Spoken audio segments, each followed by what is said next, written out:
Friends, నేను వెంకటలక్ష్మి. మనం చెప్పుకోబోయే టాపిక్ జీవ ప్రపంచం వైవిధ్యం. Intermediate zoology first year practice bits. First one, జీవన చర్యలను నిర్వచించి ఒక ఉదాహరణ ఇవ్వండి.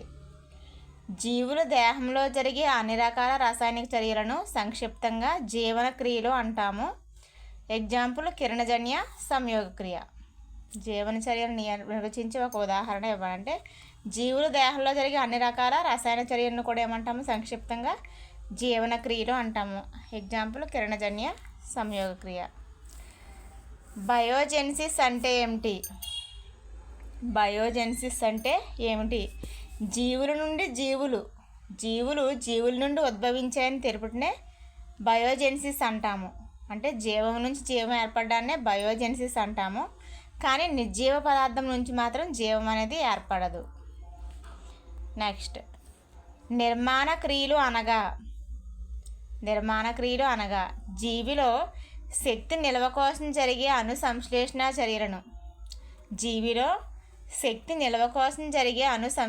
చర్యలను నిర్మాణ క్రియలు అంటారు.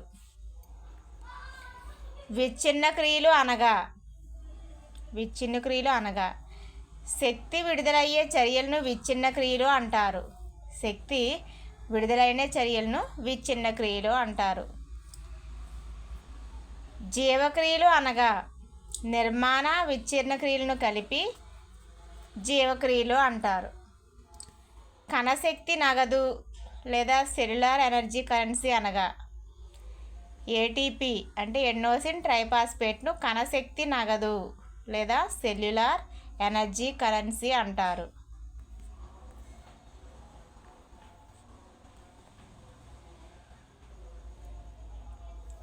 ఒరిజిన్ ఆఫ్ స్పీసెస్ జాతుల ఉత్పత్తి గ్రంథం రచించిన వారు ఎవరు? Answer Charles Darwin.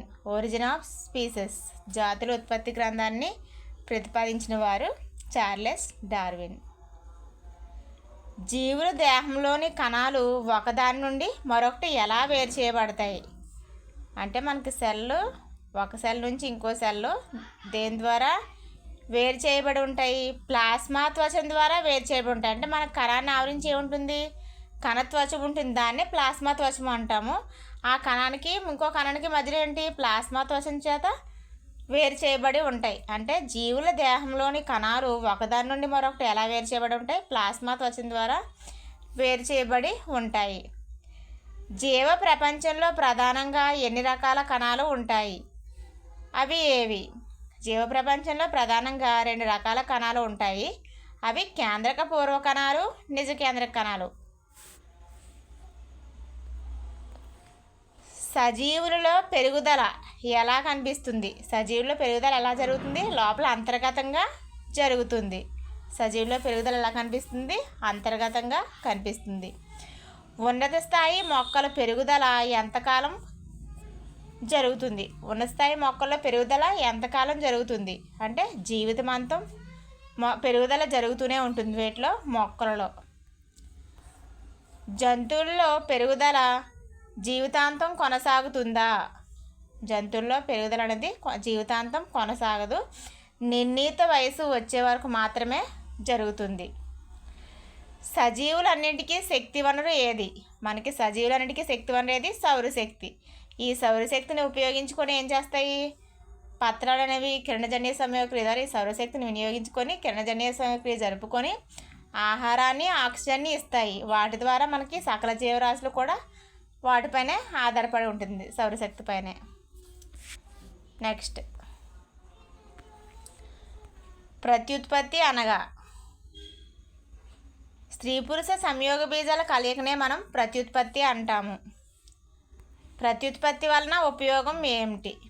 ప్రత్యుత్పత్తి వలన తమ పోలికలతో ఉన్న పిల్ల జీవులను ఉత్పత్తి చేస్తాయి.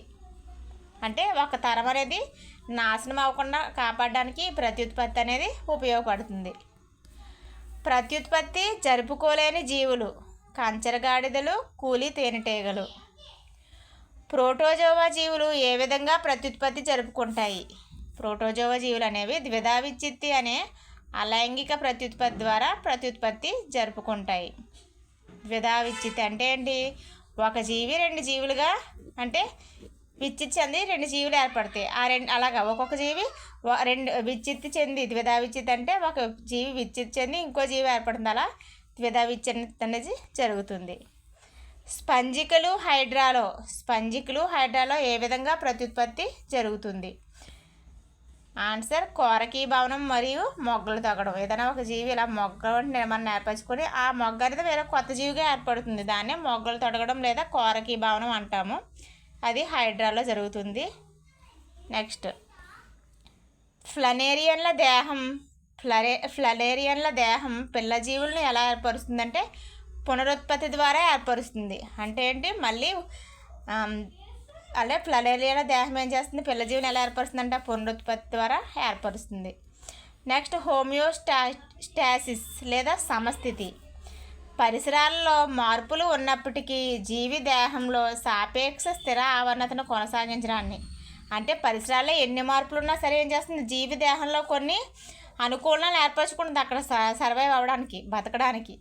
ఆ సాపేక్ష స్థిర ఆవరణను కొనసాగించడాన్ని ఏమంటాము? సమస్థితి లేదా హోమియోస్టాసిస్ అంటారు. జీవ పరిణామం అంటే ఏంటి? జీవం అనేది స్థిరంగా ఉండదు. అది నిరంతరంగా ఏం చేస్తుంది? సరళ రూపాల నుంచి సంక్లిష్ట రూపాలనుగా మార్పు చెందుతుంది. దీన్నే జీవ పరిణామం అంటారు. జీవులలో వైవిధ్యాలు ఎలా ఏర్పడతాయి? వైవిధ్యాలను ఎలా ఏర్పడతాయి? ఉత్పరివర్తనాలు చెందడం వల్ల, అంటే మ్యూటేషన్స్ చెందడం వల్ల లేదా జన్యు పునఃసంయోజనాల వల్ల మనకి ఏం ఏర్పడతాయి? ఉత్పరివర్తనాలు అనేవి ఏర్పడతాయి. ప్రకృతి వర్ణ సిద్ధాంతాన్ని ప్రతిపాదించింది ఎవరు? Charles Darwin. జీవులన్నీ ఒకదానితో ఒకటి సంబంధాన్ని ఎలా కలిగి ఉంటాయి? ఉమ్మడి జన్యు పదార్థాన్ని కలిగి ఉండడం వల్ల ఒకదానితో ఒకటి సంబంధాన్ని కలిగి ఉంటాయి. జీవశాస్త్రం అనే పదాన్ని ప్రతిపాదించిన ఫ్రెంచ్ శాస్త్రవేత్త ఎవరు? జీవశాస్త్రం అనే పదాన్ని ప్రతిపాదించిన శాస్త్రవేత్త ఎవరు అంటే లామార్క్. ఈయన ఫ్రెంచ్ జీవశాస్త్రవేత్త. టాక్సానమీ అనే పదాన్ని ప్రతిపాదించిన శాస్త్రవేత్త ఎవరు? AP D కండోల్. మార్ఫోజ్ అనగా రూపము, లోగోస్ అనగా అధ్యయనము. చివరికి మార్ఫాలజీ అనగా వివిధ జీవుల రూపము, పరిమాణము, ఆకారము, వర్ణము. మార్ఫాలజీ అంటే ఏంటి? స్వరూప శాస్త్రము. వివిధ జీవుల రూపము, పరిమాణము, ఆకారము, వర్ణము, వాటి దేహంలోని కణజాలాలు, అవయవాలు, అవయవ వ్యవస్థ యొక్క స్వరూపం తెలియజేసే శాస్త్రాన్ని మార్ఫాలజీ లేదా స్వరూప శాస్త్రం అంటారు. ఓకే ఫ్రెండ్స్, నా వీడియో నచ్చితే లైక్ చేయండి, కామెంట్ చేయండి, సబ్స్క్రైబ్ చేయండి.